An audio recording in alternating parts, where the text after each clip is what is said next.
High Steppin. Ain't no High Steppin with Marcus J. We're back. Thank you so much for staying with us.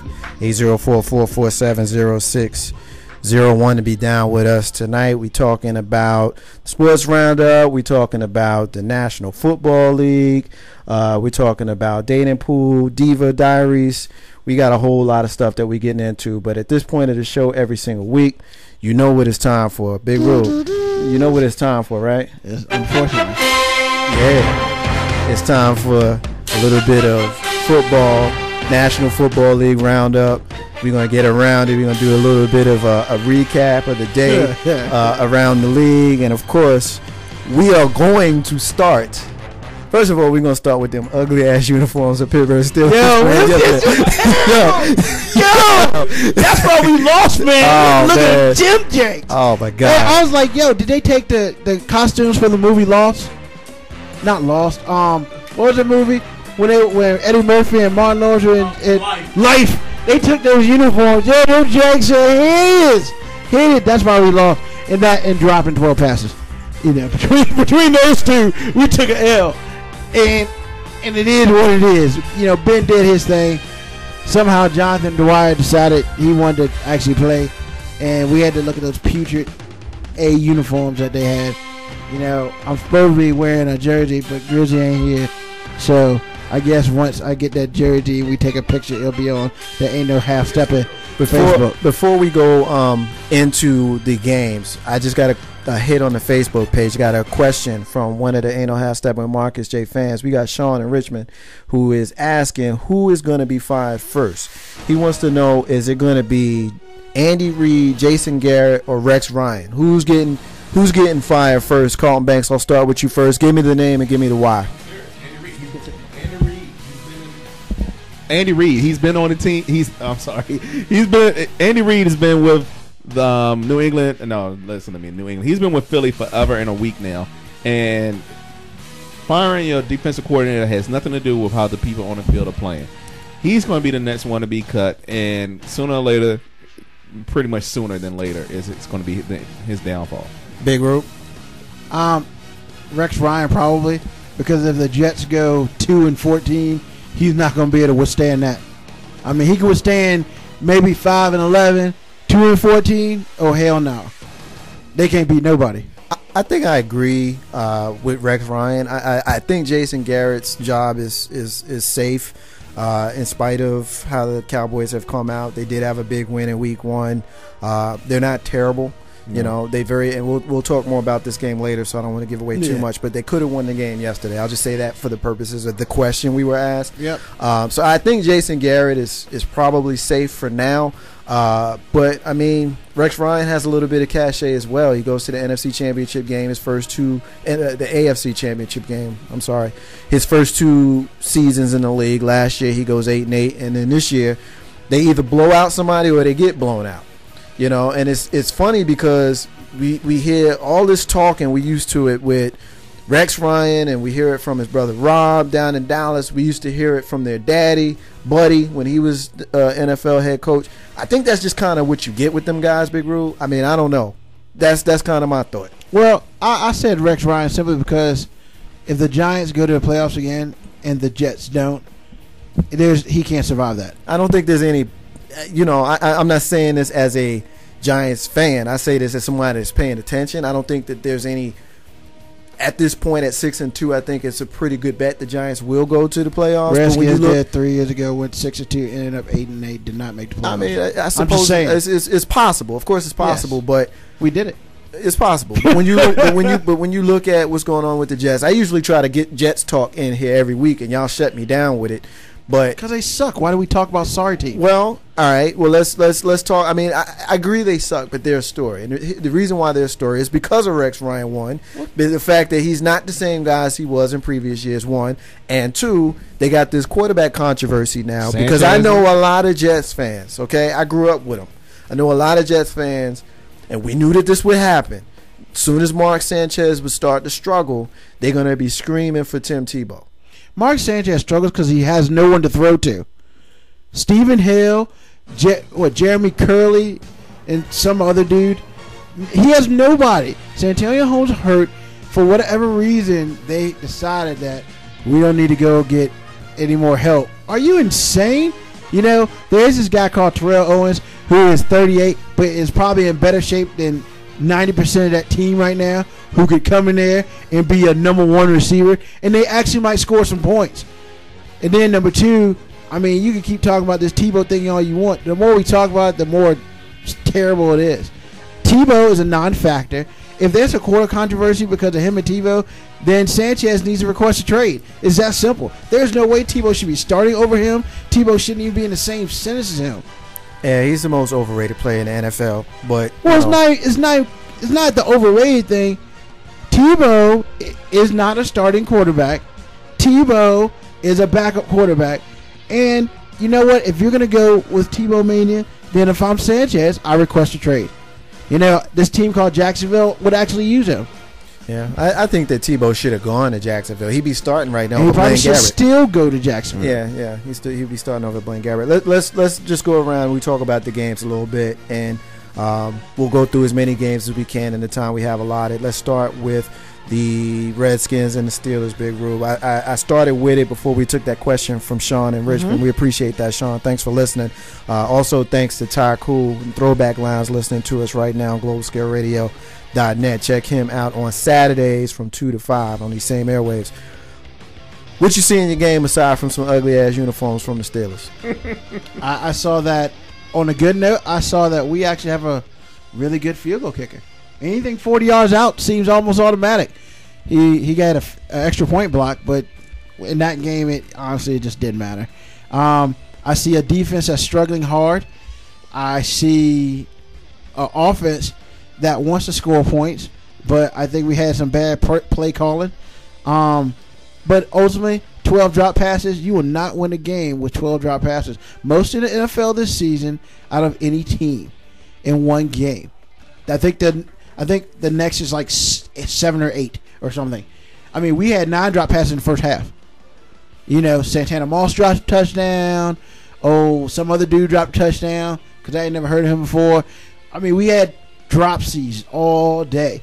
I think a big part of the problem, and you've said this week after week after week, you've said this, is the defense. The Steelers scored on every possession they had the ball up until the end of the third quarter. I think they punted for the first time. It was like the second half of the third quarter. And that's when the punter gets bored.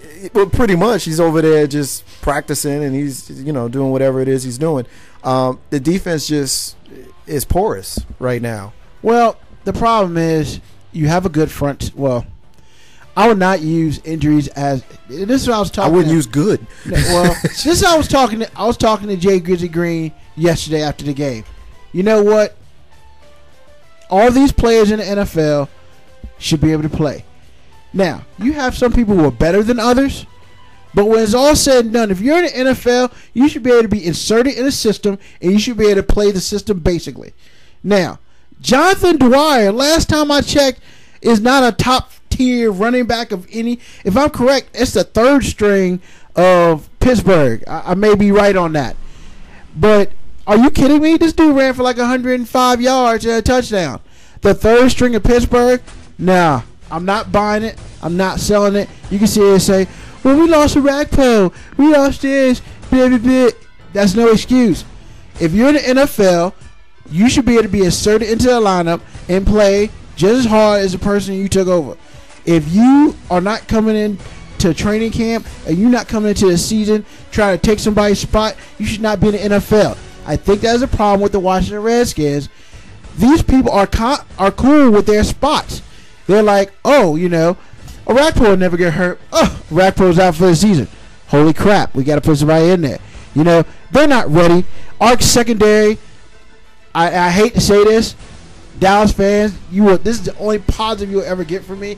Our secondary is worse than Dallas secondary last year with Terrence Newman. Our secondary is horrible. I mean, I could probably throw for 300 yards on our secondary. It's so horrible. So horrible. But you know what? You got RG3. You can't count the Redskins out. The only really sad thing about the game was yesterday in the fourth quarter, we went on this 8-minute drive and didn't score. We wasted a whole bunch of time and didn't score. And great. It was a waste of time. RG3 looked normal yesterday. Yeah. What was the deal with that? He has had kind of a blinding rookie season. You know, his arc has just been blinding, peaking with the great game that he had against the New York Giants last week. But the Steelers held them to 12 points. What was the deal? What did they do that everybody else hadn't done? They had a bye week before, so they actually had 2 weeks to study him. Okay. And really, honestly, that's what it was. Their defense is old, but it's still decent. And basically, one thing I saw that they did a flea flicker. God knows he did a flea flicker. That S was horrible. But he did, he did a rollout one time. It was cool. Next time he did a rollout, there's a defensive tackle right there. You get us once, shame on us. You get us twice, nah, ain't happening. I mean, you give somebody 14 days to prepare against somebody, that's what you get. Your problem isn't so much players stepping up. It's the players you already have in the position. Let me call out Mr. Virginia Tech, D'Angelo Hall. Oh, I hate D'Angelo Hall. Oh, no. Don't. Hold on. No, he's terrible. Hold on.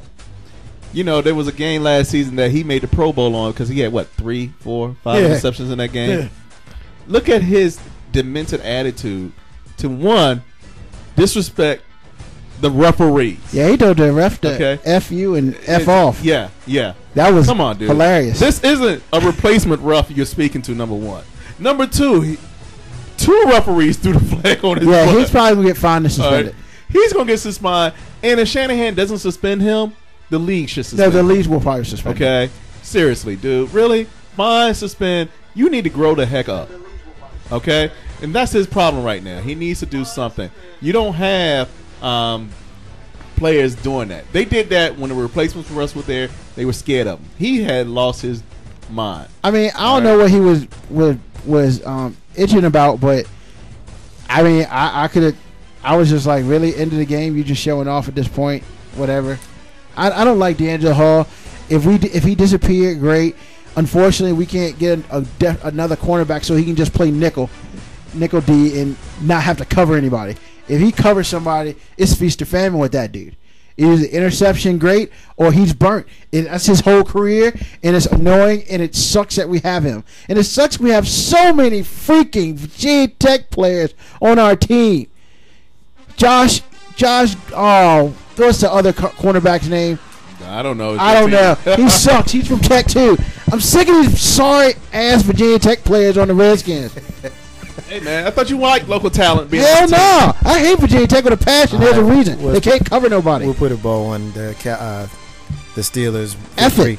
The Steelers victory 27-12 over the Washington Redskins. Redskins tough loss for the Redskins, pushes them down a little bit in the NFC East, kind of log jamming. The Cowboys, the Eagles, and the Redskins kind of bunched up in the NFC East behind the Giants. Let's talk about the Giants. Let's talk about the Dallas Cowboys. Carlton Banks, I'll let you go ahead and kind of get your words in first. You guys had a road game yesterday in Dallas. How do you feel about how the game? We didn't have a road game. We ain't have a road game in Dallas. You guys had a road game yesterday in Dallas. No, we didn't have a road game in Dallas. See, I know where you were going with that. I knew you were going with that. We did not have a road game, but you thought it was a road game the way your record is there. Welcome to Dallas. Hold up. Welcome, hey, Big Roo. Welcome. Contain yourself, brother. You know what? Welcome. You heard that joke. I'm about to tell my joke, so you be over there. You be quiet. Welcome to Dallas, home of Giant Stadium. What's going on, Carlton Banks? That's better than the New Jersey Meadowlands West. That's what somebody else said. Yeah, that's kind of corny. But, the New York Giants victory yesterday is a big victory. It obviously could have gone either way depending on how a couple of things went. Put your words on it. I'll put my words on it, then we'll round table. It was a tale of two halves, and I'm going to tell you straight up. Dallas won that game in every aspect except for the turnover battle. Plain and simple. If there were the 6 turnovers not in that game, 6 turnovers. 6. Yeah, 6. Tony Romo had a hat trick, man. That's right. He had like 4 interceptions. 4. He had 4. Yeah, the hat trick. One of them we just don't understand why. But only one. Just one. Just one. Well, technically 2. Without those turnovers, any team that has 6 turnovers, you should blow them out. Okay, you should blow them out, plain and simple.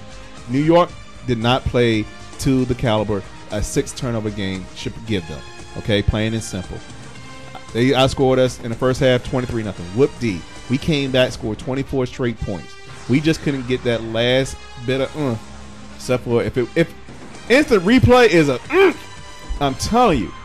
I was so screaming happy when my man caught that touchdown in the end zone. Did they make out of bounds? Did they make the right play? Did they make the right call on that? They made the right call. They made the right call. Okay. It's no question about that. They made the right call. I feel that his fingers hit before the base of his hand, but hey, the base of his hand hit before his fingers, but that's not me to make that call and whatnot. They made the right call based on the angles that they had. Giants, beware. Well, because I look at it. We did a lot of things in that game that showed some weaknesses on y'all behalf. Well, I'll say this because I've been fighting with folks for a long time for not wanting to give the Giants any credit. We played the worst game we've played all season, and we still won the game. That's one thing. The other thing is Green Bay, San Francisco last year in the playoffs. They both laid down and let the Giants win to hit them tell it. You know, they gave the game away. You had some people, not Big Rube because he's fair-minded, but you had some people who wanted to give, credence to that same theory by saying that the Washington Redskins gave the game away to the Giants last week in that victory, particularly on the Victor Cruz 77-yarder that pretty much sealed the game. Then you got Cowboys fans. All you should have seen them blowing up Facebook last night. Blame it. You did not. Okay. But I will say that you a sorry, sad person when it comes to giving it up when your team loses. When you know Marcus J, every time my team lose, what do? You said congratulations. We said good luck in the beginning. Yeah, but you ain't say congratulations. I ain't heard from you until tonight. Oh, I had to tell you about that later. Whatever. But the point of the matter is, everybody wants to blame their team for not being good enough or playing as well as they should for losing to the Giants when the Giants played their worst game of the season and still scored 29 points and still beat the vaunted great Dallas Cowboys in Giant Stadium. So, my bad. We beat you in Giant Stadium South. There you go. In Giant Stadium South, my bad. In Dallas. We about to get it in. So, but I mean, I'm looking at this game. First of all, the Giants are undefeated there, and the fact that the Giants lead the NFC in points, okay, second in the whole NFL. They lead the NFC in points so far through the season. They play a terrible game.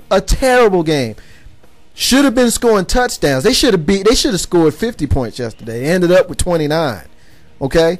What's the deal with that? Can the brother get some credit? Eli had a terrible game. I think his rating was like 58%. Managed the game.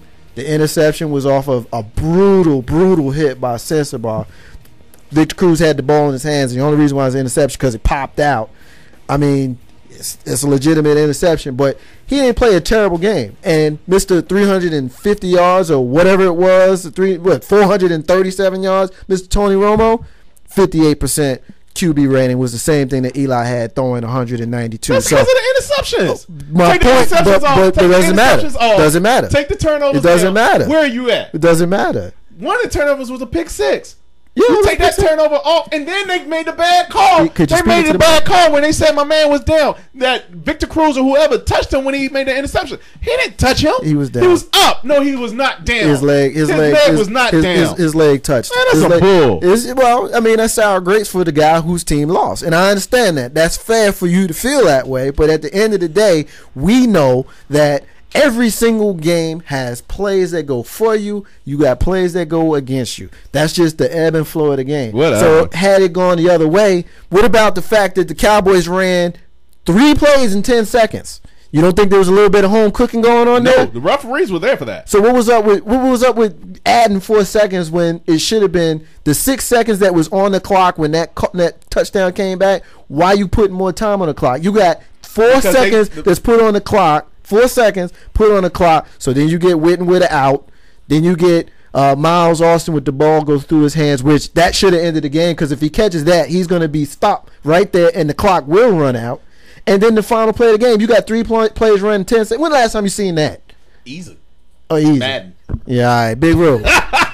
Big rule. This is real talk. Banks, real talk. How much longer can y'all deal with this Romo interception dude? Real, I'm being serious. Okay, let's ask ourselves. Well, no, interception with JPP was luck. Hold on a second. Why is that luck? But see, that's the thing. That's the thing that drives me crazy about Cowboys fans. Y'all can't ever give no credit to nobody. He throws it right to the defensive end. He catches it, runs for a touchdown, but that's somehow luck? You should be more ashamed that he ran it in for a touchdown. First of all, you can't talk. Your boys lost to Pittsburgh. Yeah, they're a much better team. How is that luck? Hold up. I'm going to address that. We play Pittsburgh next week, and we'll see what happens then. But how is that luck, Carlton Banks? How is it luck that a man catches a ball and runs a pick six? Okay. How is that luck? He ran 19 yards. Come on. How is that luck? He's not even supposed to be in that type of position to make that. He's coming from the end. He's coming off of the corner. Put it this way. You have 6 turnovers. Look, the Giants have 6 turnovers. I bet you won't win. Well, hold on. It doesn't matter. It does matter. We won you the guys game. Did not play like you could have or should have, having 6 turnovers. And we still won the game. Our defense took care of business. Romo had 437 with 6 picks. What did your boy have? 192. You know what? 192. Romo had 14. Romo had 437 because y'all couldn't do nothing on the ground. Number 1 rusher for the day, Felix Jones. You want to know how many yards he had? 19 on 13 carries. 13 for 19. That's pretty horrible. 13 for 19. So how the hell you going to move the ball and score 25 points unless your quarterback throws for 400 yards? And he still had a hat trick. I still need my question answered. I mean, this is Cowboys Giants, Big Rube. So you're going to have to. I understand that, but I was asking a question. All right, well, ask your question, man. S blew up. All right. How much longer spit it out. Can Dallas Nation take Romo throwing 5 million interceptions? I mean, that is a legitimate question. If you point out, and I'm talking to the cowboy in the house. Yeah, but I'm talking to the cowboy. Stop it! No, I'm not gonna stop. Stop it! You know why? I'm gonna add to it. I'm gonna add to it. But we don't need to add to it. I want the question asked. No, I'm gonna add. Here's why I'm gonna add to it. I understand that. 9. Great. Excellent. What's the 9? Banks, will you answer my question? 9. You know what? I'm not answering your question. Seriously. Seriously, Banks. I think that's a legitimate question. No, I'm not answering you. Answer the question. Why you refuse to answer? Because I like Romo. I like him. I can't help it. Romo's granted, I had on my post that, hey, really, Romo? I said that, yes. But then he impressed me in the second half. Plain and simple. I appreciated the 2 halves that he played. How many interceptions does Romo have? Too damn many. But you know what though, man? Can we answer that question? How many? He's not answering. No, you got it in front of you. Answer the question. How many interceptions does Romo have for the season? Yes. Well, I don't have it right here. If you give me a minute, I'll look it up. But I do know in his last 2 home games, one of them being in Giant Stadium South, he's got 9 interceptions at home in the last 2 games. And I still gotta listen to these irrational people like the one sitting right here who wanted to slam my 2-time MVP of the Super Bowl quarterback by complaining about him with 192 yards and not scoring more than the 29 points that it took for us to win the damn game. He wants to clown my team where his quarterback threw 4 interceptions against my team, one of which, of course, was luck. One of them was luck, to hear him say it. But what about the 5 he threw against Chicago? Answer the question because it's a fair question. I can't understand. Well, you can't understand the 4 he threw yesterday. Well, wait a minute. He only threw 3 because one of them was luck. Yeah. I mean, really? Seriously? Yes, I said that. I mean, but you just your level of intelligence comes down. You smarter than sitting there being a homer. I need to say one more thing. Just be a real analyst and tell us what's the deal with your quarterback. What's up with Kyle Orton, Big Rube? What's up with Kyle? What's up with Kyle Orton?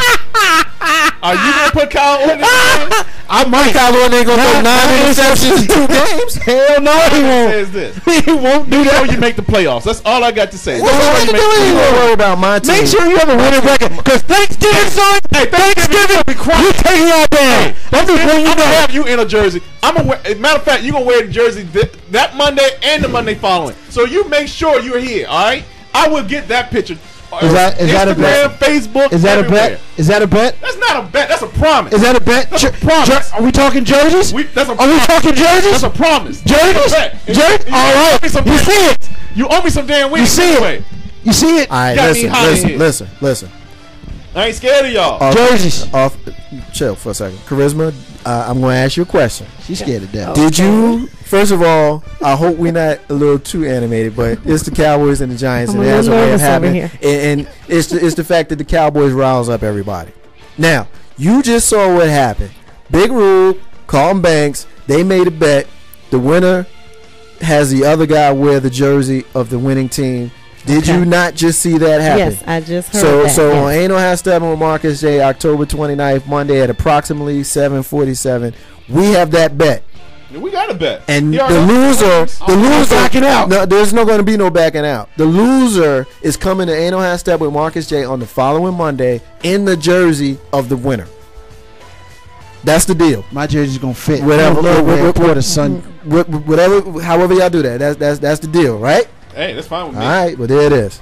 Ain't No Half Step with Marcus J. I know y'all listening. I know y'all hear us in here shouting. It's the Giants and the Cowboys. It has a way of getting it all crazy. The Cowboys and the Redskins has a way of getting us crazy as well. The Redskins and the Giants both have a lot more class than the Cowboys, which is the reason why Big Ruben and I didn't get this animated last week. We were able to have a normal discussion because we were able to share our feelings about our teams without being irrational and not answering honest, simple questions. Carlton Banks, whatever. Not being able to answer a simple question about what you're going to do with your quarterback since he's throwing all these interceptions. I like my quarterback. You sound like Terrell Owens. It's my quarterback. It's my quarterback. I mean, it's my quarterback. I mean, you're not being rational. And because you're not being rational, I'm done with you. I don't want to talk to you about this no more because I'm getting my blood pressure up and it's not good. I don't want to be on pills. Let's talk about the game that came on last night. We had the Denver Broncos hosting the New Orleans Saints and pretty much busting that ass, Big Rule. Peyton Manning, is he back? Is Peyton Manning back? No. What? Tell us why he's not back. Last night, he had 3 touchdowns. He had 3 touchdowns. He scored 3 touchdowns. 300-yard game, 3 touchdowns. So why is he not back? Because the Saints' defense is porous. It sucks. Still the Saints. Yeah, the Saints team that we dropped 40 on. Yeah. Yeah, the Saints' defense is horrible. Yeah. I mean, I'm just being honest with you. They won last week 35-34. The Saints brings me to a good point, Carlton Banks. When you look at the fact that they had all of the off-season drama and the coach is not there and all that, is it really Sean Payton worth the victories that they're not getting? Obviously, they're 2-5 right now, and nobody expected, assuming they were at full strength with regards to their coaching staff, that a Drew Brees-led team is 2-5. The thing about I can't even think of the coach's name now. The thing about the coach, look, Marcus, these microphones don't work. Speaking to the mic, man. Man, I always speak to the mic. The thing about Sean Payton is this: he's one man. He's not on the field. The players aren't wanting to play. That's just it. So I guess you got to say to the coach, "Hey, coach, we need somebody to motivate us." What? I don't get that. That's what your captains are for. That's what your other coaches are for. Sean Payton should not be that much of a motivator to the team in order for them to be a winning division, a winning caliber team. They suck. They back to the Aints. Glad they won the Super Bowl when they did. They did a lot for New Orleans back then, but hey. We got a couple of posts on the Facebook page. We're going to come back to this game in a minute. Alton in the 757. Shout out to him. He's a fan of the show. He listens to us every single week and helps us out a lot with promotion. We appreciate that. He says that Carlton Banks irrational. He's getting a kick out of that because I called you irrational a minute ago. But apparently he's a Cowboys fan himself. He is. Because based upon his post, he says Romo is our best option until that changes. He's the quarterback. If anyone is going to talk about Romo's deficiencies, then there are other players to talk about. Dallas's failure is a team effort. Now, I know we just went to the Broncos in New Orleans. We're going to go back to that. But that's a good point that he makes. Carlton Banks, please address it. He is the best thing we have. Until we go after somebody in the draft, earn a number 1 draft pick like the Redskins have for the last umpteen years. Not a number 1 draft pick, a very early round draft pick, opposed to having to draft into it or trade into it like we had to do. Yeah, we're not going to get anything better. We're not even looking for anything better right now. I wish little Jaren would call in here, whatever his. I'm not calling him by his alias. Jaren, where's your quarterback at? I don't hear you talking about hyping up your Aints right now. They went to London and got their butts whipped by the New England Patriots. So, Shout out to K-Dub down in the ATL. K-Dub, our National Basketball League analyst who's going to be joining us in a few weeks once the NBA gets kicking. He's hitting us up. K-Dub's a Giants fan, but he's a football analyst and he ain't a homer. He keeps it real. This century, the Cowboys are 99-100. It's the same story, not just Romo. It's like 8 reasons why they stink. Big Rube. K-Dub seems to think that it's not just Romo, it's the fact that the Cowboys have not been able to put it together as a team. Let this be the last point on the Cowboys because we have allowed them to dominate the segment a little bit. I want to go back to the other games, but just address what K-Dub just said. He's very true. I mean, I don't blame Ramo. I don't blame Romo for everything. That's disrespectful. However, lack of a running game. Felix Jones was a first-round draft pick a couple years ago. Bust. DeMarco Murray, hurt. I don't even know who else y'all have backing him up. Philip Tanner. Who? Yeah, I don't know him. The running game is porous. Romo throwing 400 yards is great. However, he probably threw 60 times. That's not how teams win. If RG3's got to go throw 30, 35 times, we're probably going to lose. It's just how it is. You want to keep the quarterback throws low, and you want to keep the running game high. If you don't have a running game, you have a problem. As far as the Rams are concerned, they're in the same situation. Steven Jackson sucks. He's huge, but the dude had 32 yards on the ground yesterday. The dude's horrible. He's old, and it's time for them to cut him. And pretty much, as far as that goes, just to be real about it, the Giants, the Redskins, the Cowboys, and the Rams have 3 wins. One thing that we did talk about is the fact that the Falcons beat the hell out of the Eagles yesterday. Colin Banks, I'll let you get in this one first. The Falcons are undefeated, and we know that the Redskins gave them a hell of a game. Didn't work out for them. The Birds beat up on the Birds pretty good yesterday in Philadelphia. What's your thoughts on what's going on? We had a question earlier about Andy Reid and potentially getting ready to lose his job. What's going on with those guys? Hey, they suck, man. I can't tell you anything other than that. They suck. The problem is, I don't know what the problem is, other than Andy Reid's been there too long and he needs to go. He's been with them for 14 seasons at least. And I can tell you that because he's been 13-0 up until yesterday coming out of a bye. So that tells you he's been with them 14 seasons. Dude, it's time to go. The game has passed you. Really, it has. You're banking on Vic to be the savior, and yeah, for $100 million, he should be. He better be. The problem is the offensive line is what they've also quoted too. But hey, again, like Ruben said, when you get in the game, you're supposed to step up and do what you're supposed to do. I tell you, I'm not. Nor have I ever been sold on Michael Vick. I guess the Falcons aren't either. After he had his troubles, they moved on with Matty Ice. Looks like the Falcons are finally putting it together with a pretty big victory. It wasn't as close as 30-17 if you paid attention to this game. Had a serviceable game with 3 touchdowns. Matty Ice, that is. Vic 21 for 35 with 191. I've never been a Vic guy, Big Rube. When you see the guy, he's a fumble machine. You would think after all of these years in the league, he would figure out a way to not have as many turnovers as he has. And with the team on the other the offensive weapons that they have in Philadelphia, you would think that they would be doing better than 3-4. They beat the Giants. If you watch that game, they dominated the game against the Giants. The Giants didn't belong on the field with them that day. So that's a big victory. So it's kind of contradictory to the way they've played some of their other games. Remember, we were saying when they won their first 2 games, we didn't know how the hell they was doing. It was like smoke and mirrors. And then, of course, they had a relatively convincing victory against the Giants, but they haven't really done much else the rest of the season. What's your thoughts on the Eagles? Michael Vick has never had a line since he's been there. The offensive line sucks. The only reason that LaShawn McCoy gets yards is because he's so quick. He's out of the backfield in 1.5 seconds, and he knows he needs to get out before he dies because pretty much their offensive line gives you 1.5 seconds to do what you got to do. And everybody says, well, Vic runs, he puts himself in danger. Vic doesn't have a choice because if he stays back there, he's gonna die. If he runs, he's gonna die. If he throws, well, you got to hope his team gets open so he won't get hit and die. Andy Reid can sit and talk all the crap about Vic he wants, but unless you put him around somebody, put something around him that's feasible, then it's not going to work. A.K.A. watch the Redskins. No offensive line last 3 years.